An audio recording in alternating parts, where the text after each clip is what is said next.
Assalamualaikum warahmatullahi wabarakatuh.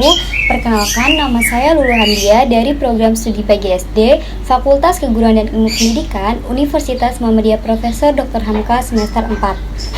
Di sini saya telah mewawancarai kepala sekolah SDN Cilengsi 1 yang bertujuan untuk memenuhi mata kuliah PLP 1. Berikut adalah hasil wawancaranya.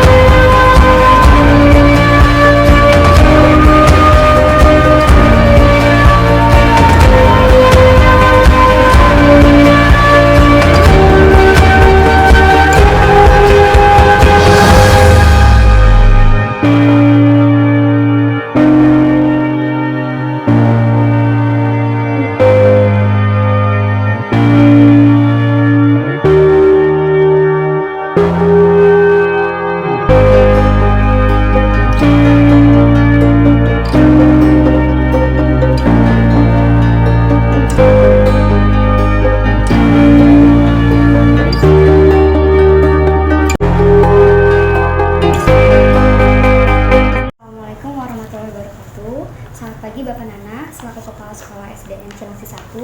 Mohon maaf kedatangan kami mengganggu Bapak pada pagi hari ini. Perkenalkan, nama saya Lulu Hamdiah dan bersama teman saya Keles Gita Resta dan teman saya satu lagi. Nama saya Sanya Agustin. Kami adalah mahasiswa FKIP UHANKA, program studi PGSD, Pendidikan Guru Sekolah Dasar dari semester 4, yang mempunyai tujuan untuk melaksanakan tugas PLP atau pengenalan lapangan persekolahan, yang mana program ini bertujuan untuk memperoleh pengetahuan yang lebih untuk mengenal situasi kondisi lingkungan sekolah dan memantapkan keterampilan serta pengetahuan kami sebagai calon guru SD. Sehingga di sini kami mohon izin untuk mewawancarai Bapak selaku Kepala Sekolah SDN Cilengsi 1 dengan mengajukan beberapa pertanyaan mengenai SD Cilengsi 1. Ya, di sini saya mau bertanya Pak, SDN Cilengsi 01 itu pada tahun berapa didirikan? SDN 01 itu berdirinya 1975. Salah satu sekolah yang tertua yang ada di Kecamatan Cilengsi ya. Lalu mengenai peserta didik, bagaimana karakter peserta didik SDN Cilengsi 01 ini Pak? Pada prinsipnya karakter peserta didik SDN Cilengsi 1 itu bervariasi karena kita wilayahnya bukan hanya satu lingkungan, artinya kita banyak orang-orang yang yang datang dari rumahan, ya. Sehingga kita itu dari orang yang mulai masyarakat biasa sampai masyarakat menengah sudah ada, sehingga kita ya di lingkungan Cilengsi 1 itu sangat bervariasi, dari mulai dari sikap dan tingkah laku anak karena dari masyarakat itu juga berbeda. Ya, dari segi usia apakah peserta didik di sini tuh udah sesuai belum Pak dengan penetapan pemerintah usianya? Alhamdulillah untuk usia sudah kita ikuti aturannya, walaupun ada yang kurang 6 tahun itu biasanya mereka adalah yang sudah difasilitasi dengan guru, yaitu tim ya, karena mereka satu bisa awalnya bisa membaca dari TKR. Ya. Lalu bagaimana struktur organisasi yang terdapat di SD Cilengsi 01 ini? Lalu bagaimana dengan tata kerjanya Pak? Struktur organisasi kita berjalan dari ada struktur organisasi komite maupun struktur organisasi sekolah. Ya. Kalau prinsipnya struktur organisasi sekolah kita sudah lengkap, kita bagi sesuai dengan kemampuan Bapak dan Ibu guru, karena artinya saya tidak bisa menjalankan roda sekolah kalau tidak ada bantuan Bapak dan Ibu guru. Kita bagi tugas seksi-seksinya semuanya siapa sesuai dengan struktur yang ada. Untuk komite kita sudah berjalan juga, bahkan komite kelas juga kita punya, dan kita alhamdulillah mungkin Cilengsi ini negeri itu kita yang baru melaksanakan kurikulum 13 secara utuh. Artinya kita tidak ada lagi anak yang pulang jam 10, kita anak itu udah pulang jam 12. Ya, gitu. Itu pun adalah hasil rapat dengan komite. Untuk terkait struktur sama tata kerjanya, apakah guru-guru di sini sudah melaksanakan dengan baik Pak? Alhamdulillah kita pakai prinsip kekeluargaan dan bersamaan. Apa yang kita nikmati itu yang kita rasakan, sehingga kami di sekolah dengan sistem keluargaan ini alhamdulillah semuanya berjalan, dan karena tadi tugasnya kita bagi. Ya. Untuk selanjutnya mengenai tata tertib, setiap sekolah pasti memiliki tata tertib ya Pak, baik yang sudah ditentukan dari dinas maupun kesepakatan bersama-sama yang dibuat di setiap ajaran baru. Nah, bagaimana di SD Cilengsi 1 ini Pak, dan apa saja tata tertib tersebut? Kita sudah membuat tim, dan tim itu sudah membuat tata tertib SD Cilengsi 01, dan bisa dilihat di depan tadi ya. Iya. Ya, depan itu ada terpampang itu tata tertib di SD 1. Salah satunya kebiasaan itu yang kita gunakan sekarang itu adalah pada umumnya sama, masuk jam sekian, pulang sekian. Nah, kita coba adopsi dengan program Kabupaten Bogor, yaitu mengurangi sampah. Nah, kita juga anak itu sekarang tidak lagi jajan itu harus membawa gelas dan piring plastik. Nanti kenapa ya, kita tadi kita sebagai aparatur pemerintah, kita dukung program Kabupaten Bogor untuk mengurangi plastik. Makanya kita anak-anak juga membawa gelas, sehingga ketika dia jajan itu tidak lagi bawa plastik, gelas dia yang dia gunakan. Mengenai seragam sekolah Pak, pakaian atau atribut apa saja yang digunakan peserta didik? Pada prinsipnya sama, cuma kita yang namanya sekolah pasti punya ciri khas tersendiri. Ya, kita bekerja sama dengan penyedia barang, yaitu yang kita menjadi ciri khasnya yang berbeda adalah kaos olahraga, kedua adalah baju batik. Baju batik, ketiga adalah kita seragam Jumat. Seragam Jumat itu bukan lagi kita gunakan, artinya mirip dengan seragam Muslim, artinya istilahnya seragam Jumat. Kenapa? Karena tadi kita itu bukan semuanya di sekolah ini orang Muslim aja, maka kita gunakan istilahnya adalah seragam Jumat. Lalu apabila dia melanggar tata tertib di sekolah ini, hukuman apa atau sanksi apa yang akan diberikan Pak? Pada prinsipnya kita punya aturan, artinya ada, pertama adalah mungkin kita gunakan dengan sistem guru kelas. Ya, nanti gurunya memanggil, nanti ketika ada beberapa pelanggaran, kalau emang itu masih berlaku juga atau masih melakukan juga, biasanya nanti kita adakan pemanggilan orang tua melalui surat.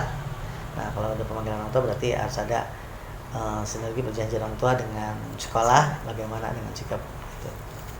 Selanjutnya mengenai kegiatan di SD Cilengsi 1 ini Pak, apakah setiap hari Senin dilaksanakan upacara bendera? Alhamdulillah, kita itu menjadi salah satu jadwal rutin kita ya. Upacara bendera itu adalah pendisiplinan anak, pembiasaan satu anak untuk bagaimana dia bisa menghargai upacara sebagai artinya minimal mereka bisa mengenal merah putih dan lagu dan itu sebagainya. Terkait dengan upacara bendera, bagaimana dengan pembina upacaranya Pak? Dan apakah bergantian, dan untuk petugasnya diambil dari peserta didik setiap kelas atau bagaimana? Kita kalau untuk pembina setiap upacara itu kita bergiliran. Semua guru harus melaksanakan atau menjadi pembina upacara. Itu. Untuk petugas artinya kita selalu tiap kelas itu kita rolling. Kenapa? Karena kita ingin anak-anak didik kita punya kemampuan, punya keahlian, artinya ketika dia melanjutkan ke SMP, dia tidak lagi canggung dengan yang namanya pengibaran bendera. Kenapa? Karena minimal di sekolah ini dia sudah pernah dilatih. Selanjutnya, setiap lembaga sekolah biasanya kan mengadakan rapat ya Pak. Di sekolah ini sendiri, berapa kali dalam sebulan Bapak selaku kepala sekolah mengadakan rapat dengan guru-guru, dan apa sajakah poin yang biasa dibahas pada saat rapat itu Pak? Jadwal kita emang paling sedikit itu adalah 1 bulan sekali. Nah, tapi ketika kalau ada kegiatan, misalkan mau mengadakan ujian semester atau UAS atau PLT atau kegiatan ujian, kita biasanya itu temporer ya, tergantung kebutuhan. Tapi kalau biasanya yang kita bulanan itu adalah tentang kebersamaan. Kita menganggap bahwa sekolah adalah rumah kedua. Ya.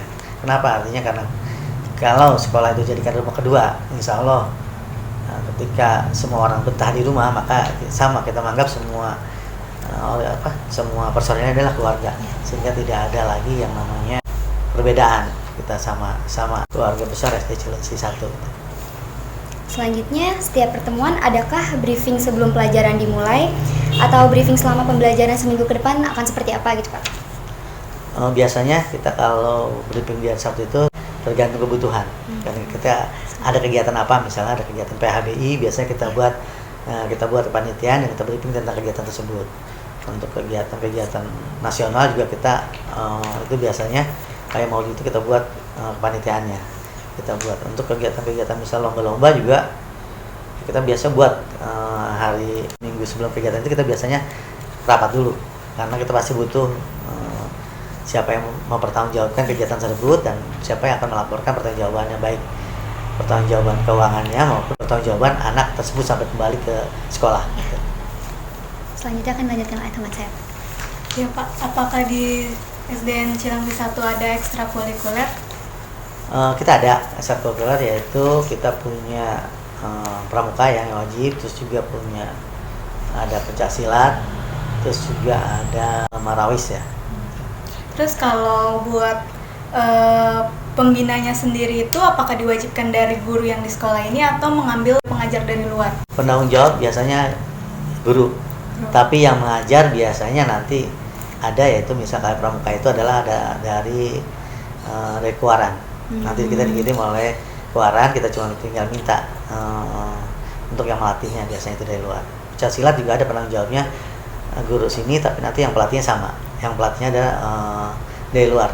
Karena kalau kita selalu berpikir bahwa dari luar karakter dia, takutnya dia tidak tahu karakter anak didik kita. Nah, jadi kita selalu membuat penanggung jawab adalah guru di sini, nanti yang melatihnya adalah guru dari luar. Terus apakah ekstrakurikuler di SDN Cilangsi 1 sering diikutkan perlombaan, Pak? Prinsipnya kita ikut lomba baik O2SN maupun dalam kegiatan-kegiatan kecamatan. Kalau untuk pencaksilat sendiri biasanya di O2SN itu ada dalam olimpiade olahraga itu ada yang namanya pencaksilat, itu biasanya kita ikutkan. Terus kepramukaan biasanya itu di akhir semester kita ikut kegiatan camping ya. Perlombaan itu kita ikutkan anak-anak yang berlatih itu. Terus pernah mencapai prestasi apa Pak di bidang ekstrakurikuler? Tahun lalu yang pencaksilat itu juara 1. Tahun sekarang kita nggak dapat untuk pencaksilat. Terus Pak, apakah peserta didik sering melakukan atau pernah melakukan study tour ke tempat-tempat kayak museum, tempat-tempat sejarah, atau yang berhubungan dengan edukasi? Kebetulan kita programkan atau agendakan dengan sistem 2 tahun sekali. Jadi minimal kalau 2 tahun sekali itu artinya anak bisa menabung dengan 2 tahun, terus juga tidak tiap tahun ya. Kita 2 tahun sekali kita adakan, dan tahun kemarin adalah tahun sudah berjalan melaksanakan, yaitu kemarin ke tiga tempat, yaitu Satria Mandala, ke Museum Nasional Monas, lalu ke Pancasila, Lubang Buaya ya. Lubang Buaya, kita ke Lubang Buaya, terus itu 2 tahun yang lalu. Tahun ini pesertanya adalah kelas 4, 5, dan 6. Kelas 1, 2, 3 biasanya misalnya tahun ganjil itu 1, 2, 3, nanti 2 tahun lagi kelas 4, 5, 6, jadi gitu. Lalu di SDN Cilangsi 1 Pak, ada kebiasaan positif apa saja yang pernah dilakukan di sini? Kita pembiasaan kita adalah ya itu tadi, setiap Jumat itu kita adalah mengadakan rohis. Setiap Jumat itu jam 7 itu anak-anak itu udah hadir, jam 7.15 kita udah mulai dengan anak-anak duduk di lapangan yang tadi itu, anak-anak situ. Nah, mereka di sana rohis. Setelah rohis itu biasanya anak kita pagi itu 1, 2, 3 masuk kelas. Biasanya anak yang kelas 6 itu kita pembiasaan dengan sholat duhanya. Alhamdulillah Pak, sesi wawancaranya sudah selesai. Terima kasih Bapak sudah meluangkan waktu untuk kami. Mohon maaf Pak bila ada salah kata atau perbuatan yang kurang berkenan. Mohon dimaafkan Pak. Terima kasih Pak sekali lagi. Alhamdulillah, terima kasih atas kedatangan adik-adik mahasiswa ya yang sudah berkenan ke SD Cilangsi 1. Inilah Cilangsi 1 sekolah negeri ya, yang bisa dibandingkan sekolah negeri dengan sekolah swasta. Tapi minimal walaupun kita negeri, tapi kita juga coba karena kita punya guru-guru yang handal untuk kegiatan sama lah, guru-guru untuk sama-sama untuk mendidik. Nah, untuk ke depan juga mudah-mudahan adik-adik akan menjadi penerus kami guru-guru yang sudah senior, menjadi tolak ukur dan tulang punggung pendidikan di Indonesia. Terima kasih Bapak. Terima kasih Pak.